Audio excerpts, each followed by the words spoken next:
نحمده ونصلي على رسوله الكريم أما بعد فأعوذ بالله من الشيطان الرجيم بسم الله الرحمن الرحيم قال الله تبارك وتعالى في كلامه المجيد والفرقان الحميد قل يا أهل الكتاب لم تكفرون بآيات الله والله شهيد على ما تعملون قل يا أهل الكتاب لم تصدون عن سبيل الله من آمن تبغونها عوجا وأنتم شهداء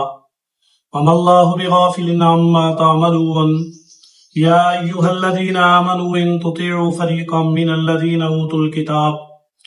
الكتاب يردوكم بعد إيمانكم كافرين وكيف تكفرون وأنتم تتلى عليكم آيات الله وفيكم رسوله ومن يعتصم بالله فقد هدي إلى صراط مستقيم صدق اللہ العظیم۔ میرے واجب الاحترام خواتین و حضرات، ارشاد باری تعالی ہے قل یا اہل الکتاب لم تکفرون بآیات اللہ،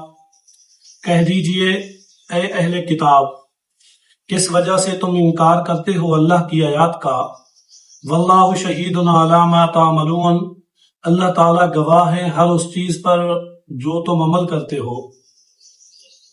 اہل کتاب کو اللہ رب العالمین اس آیت کے اندر دعوت فکر دے رہے ہیں کہ کس وجہ سے تم اللہ کی نشانیوں کا اعتراض کرتے ہو، انکار کرتے ہو، حالانکہ تم اللہ کی ذات کو پہچانتے ہو، اہل کتاب ہو، تورات کو مانتے ہو۔ تمہیں تو اس بات کا علم ہے کہ یہ حقیقت ہے اور تمہاری کتابوں کے اندر بتایا گیا ہے، اور اس چیز پر اللہ تعالیٰ گواہ ہے جو کچھ تم آباء و اجداد سے کہتے آ رہے ہو۔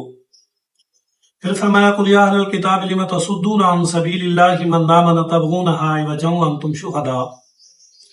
کہہ دیجئے کہ اہل کتاب کس وجہ سے تم روکتے ہو اللہ کے راستے سے ان لوگوں کو جو ایمان لے آئے ہیں، اور تلاش کرتے ہو تم کجی کو، ٹیڑھے راستے کو، ٹیڑھے انداز کو، وانتم شہداء، اور تم اس بات پر گواہ ہو۔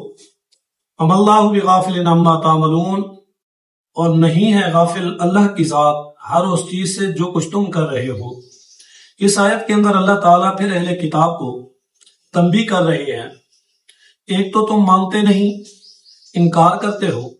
اور اس سے بھی ڈبل غلط کام یہ کرتے ہو کہ اللہ کے راستے سے روکتے ہو، اللہ کے راستے میں روڑے اٹکاتے ہو،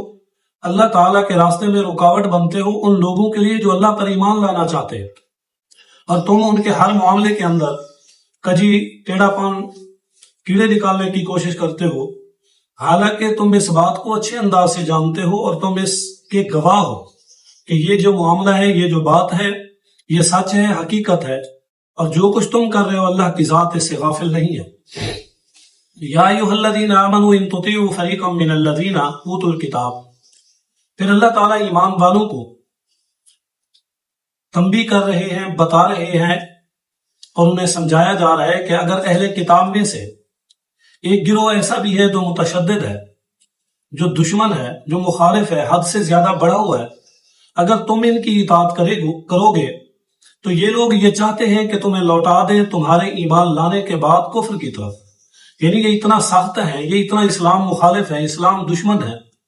اور تمہارے ایمان لانے پر اتنا خفا ہے، اتنے برہم ہے کہ ان میں سے ایک متشدد گروہ یہ چاہتا ہے کہ وہ تمہیں ایمان لانے کے بعد دوبارہ کفر کی طرف لے آئے، دوبارہ گمراہی کی طرف لے آئے، تمہیں ایمان کے بعد دوبارہ اس راستے پر لے آئے جیسا کہ تم پہلے تھے۔ فرمایا وَكَيْفَ تَكْفُرُونَ وَأَنْتُمْ تُتْلَىٰ عَلَيْكُمْ آيَاتُ اللَّهِ وَفِيكُمْ رَسُولُهُ، کیسے تم انکار کرتے؟ اب اللہ تعالیٰ ان لوگوں کو جو کہ انکاری تھے انہیں بتایا جا رہا ہے کہ تم جانتے بھی ہو، تمہارے دل کے اندر یہ حقیقت بھی موجود ہے کہ یہ سچ ہے، حق ہے، پھر بھی تم انکار کرتے ہو، حالانکہ تم تلاوت بھی کرتے ہو، مانتے بھی ہو، سمجھتے بھی ہو اللہ کی آیات کو، وفیکم رسول، اور تم میں رسول بھی موجود ہیں، یعنی پیغمبر کی ذات بھی موجود ہے، پیغمبر کی آیات بھی موجود ہیں، نشانیوں کی شکل میں، قرآن کی شکل میں، معجزات کی شکل میں، پچھلی تورات کی شکل میں،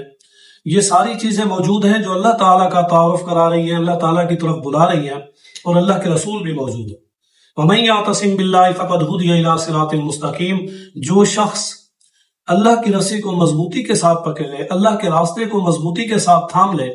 استقامت اختیار کریں، فقد ہدی الی صراط مستقیم، بس تحقیق ہدایت مل جاتی ہے اسے سیدھے راستے کی طرف۔ وہ سچائی کا راستہ، کامیابی کا راستہ، ہدایت کا راستہ پا لیتا ہے، کیونکہ وہ اس کے ساتھ چمٹ جاتا ہے، ڈر جاتا ہے اور اس پر چلنے لگ جاتا ہے۔ جو مضبوطی کے ساتھ اللہ کے راستے کو پکڑ لے، اللہ تعالیٰ بھی اسے ہدایت تک پہنچا دیتے ہیں۔